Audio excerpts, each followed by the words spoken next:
Did you know that a staggering 70% of projects actually fail to deliver on time, within budget, or to their original specs? 70%.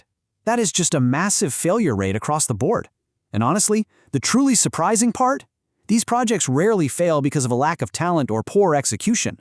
They fail because of a cracked foundation right from the start. So, in this explainer, we're going to dive into the architect's blueprint of project management. We'll explore the absolute critical importance of project scoping.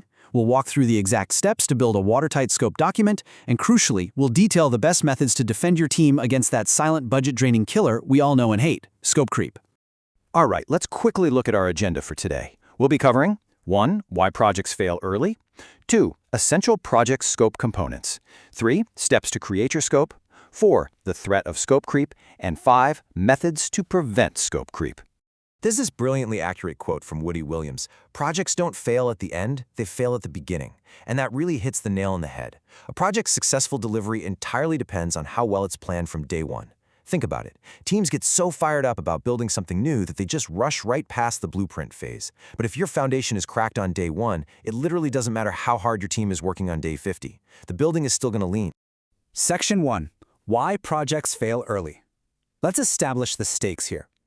When you don't clearly define the scope up front, you essentially have no clear goals, no locked deliverables, and no real boundaries. This instantly misaligns your entire team and your stakeholders.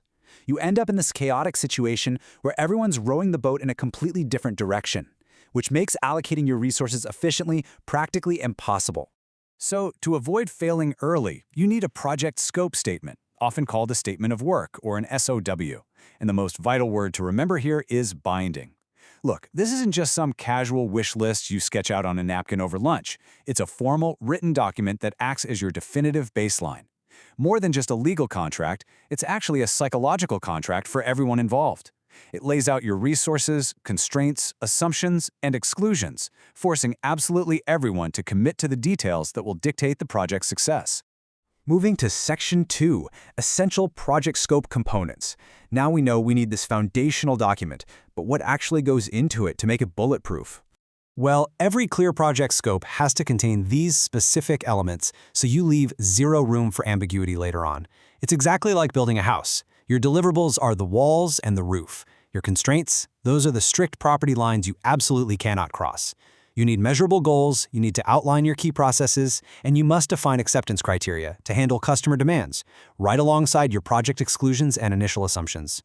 Let's put this into perspective with a real-world scenario, like building a neighborhood park. Figuring out deliverables is usually the easy part, right? You need paved trails and a playground. Constraints are usually pretty obvious too, like a strict $2.5 million budget and local zoning laws. But the true secret weapon of a brilliant project manager? The exclusions.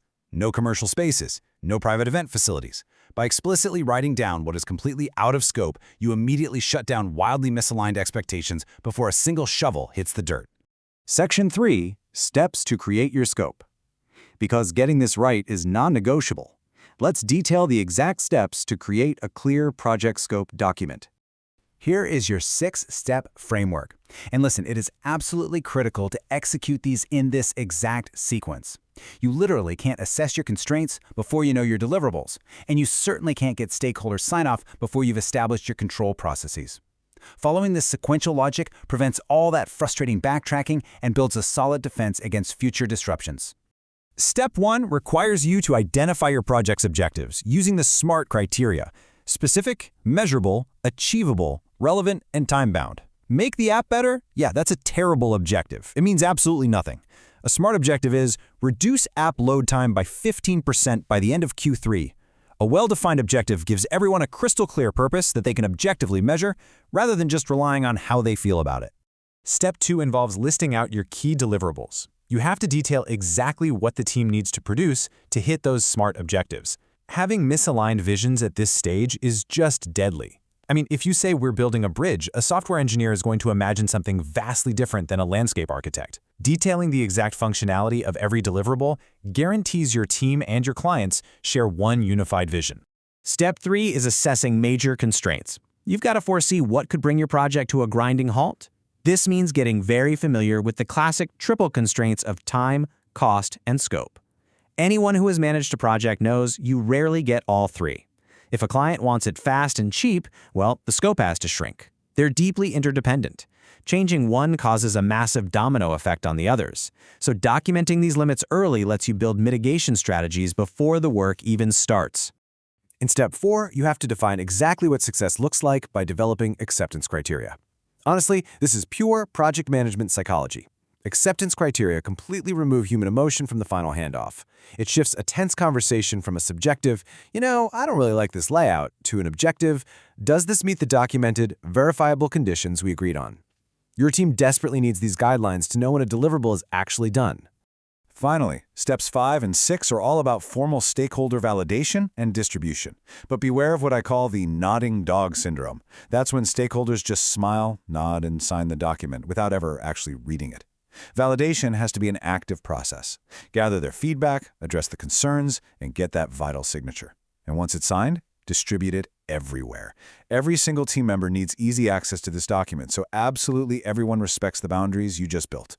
Section 4. The threat of scope creep. Because even with a brilliantly crafted scope document, we still have to tackle the ultimate villain of our story. Scope creep happens when unexpected changes or a continuous request quietly derail your project. We have all experienced the sheer exhaustion of the client asking for just one more small feature. When these uncontrolled changes keep popping up due to a lack of clarity, they act like a slow leak in a tire. Eventually, that tiny little leak leads straight to severe budget overruns, widely missed deadlines, and a completely burned-out team. And this is exactly why monitoring your performance against your baseline at every single stage is so vital. If the work starts to drift from the agreed scope, you have to catch it immediately. If you don't, you aren't just fixing a minor mistake anymore, you're bailing water out of a sinking ship. You must assess the magnitude of any variance right away so you can deploy a corrective action plan before that minor drift cascades into a full-blown crisis. Section 5. Methods to prevent scope creep. Now we're going to detail the exact methods to build an active defense strategy against this threat. The absolute superpower of any great project manager is using explicit contrast. Explicitly contrasting what is in scope against strict project exclusions sets an immovable boundary. Going back to our park example for a second, showing stakeholders exactly what you will not be doing totally prevents that dreaded, "Oh, I assumed you were doing that" conversation months down the line. Saying a firm written no up front is what actually saves the project later. You can actively prevent creep by setting up 4 key defense mechanisms at the very start of your project. First, strip out the jargon and define every single attribute precisely. Second, get your team and experts in a room early to brainstorm every potential risk. Third, study the scars from your past projects. Review old lessons learned reports because they'll show you exactly where things usually go off the rails. And fourth, use a structured change control process. That formal change control process, that is your ultimate shield. It acts as a massive psychological deterrent for those frivolous, off-the-cuff client requests. When a client inevitably asks for a change, you don't just say yes or no, you put it through this transparent process, forcing them to look at the real cost and delay. It brilliantly shifts the conversation from a casual, "Hey, can we just add this?" to a very serious, "Are we really willing to extend the timeline by 2 weeks and add $10,000 to the budget for this?" By meticulously following the steps to create your document and actively detailing these prevention methods, you create a framework of ultimate accountability. A well-defined scope minimizes all those nasty ambiguities and ensures your resources are actually allocated efficiently, and it rigorously aligns expectations across the board. When you implement this framework, you're maintaining unstoppable project momentum from day one. I want to leave you with this final provocative thought. If, as we've learned today, your project's failure or success is truly determined at the very beginning, are you actually building a blueprint for success, or are you just drawing a map to your own burnout? Take a really hard look at your very next project kickoff, and make sure you pour a foundation that will actually last. Thanks so much for joining me on this explainer, and I'll catch you next time.